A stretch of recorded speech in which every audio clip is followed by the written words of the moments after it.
56 titles saw 80% of all playtime in 2023, and most of them were older games. So a lot of the new games that come out nowadays, uh-oh.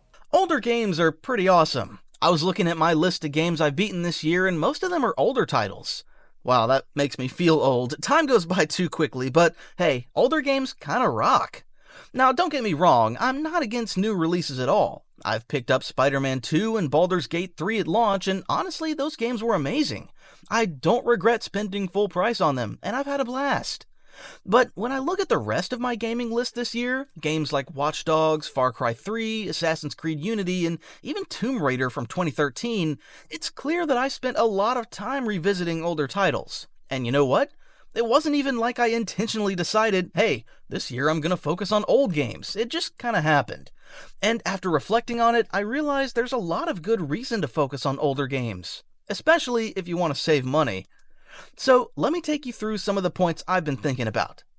One of the biggest perks of playing older games is the price, and I'm not just talking about when you get them on sale.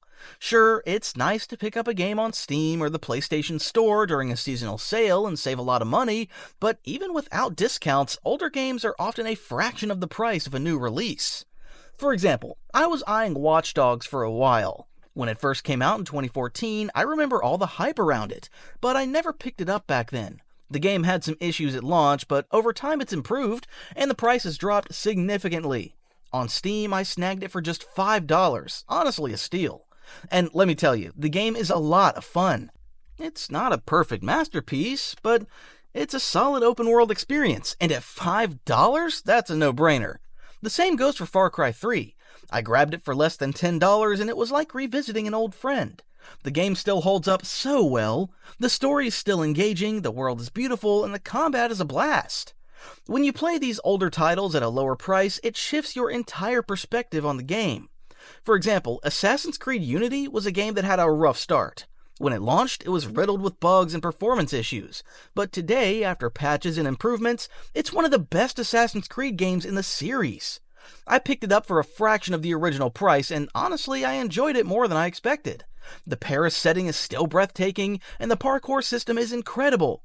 Getting it on sale just made the experience that much sweeter.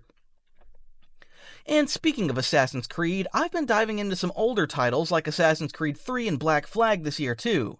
These games are classics, and they're still available for relatively cheap. I didn't pick them up at launch, but now that they're more affordable and the community has had time to improve mods and patches, I feel like I'm getting a better experience than what people got back when they first released. One thing I've noticed is how much older games have benefited from modding communities and patches. Let's take Far Cry 3 as an example again. This game came out over a decade ago and it still looks great, especially when you throw in a few graphical mods to make it pop.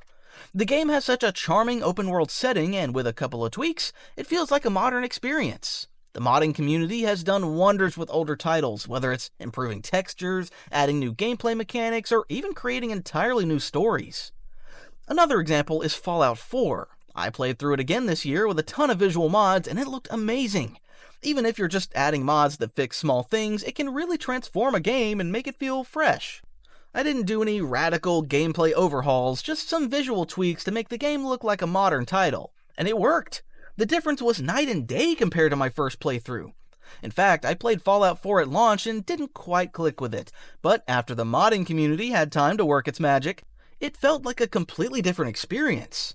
And let's not forget Cyberpunk 2077. I played it at launch, and like many others, I was disappointed. But after CD Projekt Red released the 2.0 update, it felt like a completely new game. Just look at this, the game is beautiful! The skill trees were overhauled and a ton of the broken mechanics were fixed. I wish my first experience with Cyberpunk had been with the 2.0 update, because it's a far more polished game now. The experience was way more enjoyable, and honestly, it made me appreciate the game a lot more. That's the beauty of waiting for older games. You don't have to deal with the bugs and unfinished elements that plague many new releases. Instead, you get the benefits of patches, mods, and a more polished experience overall. If you wait a little longer, you can get the best version of the game possible, often at the fraction of the price.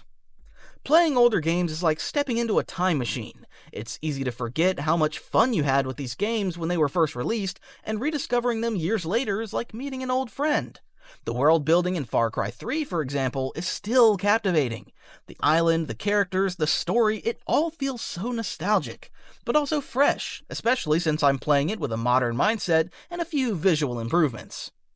And it's not just nostalgia for nostalgia's sake. There's something satisfying about going back to a game and realizing how much you missed or forgot. Assassin's Creed Unity was a game I completely skipped at launch, but revisiting it after years of hearing how it's been fixed and updated made it feel like a brand new experience.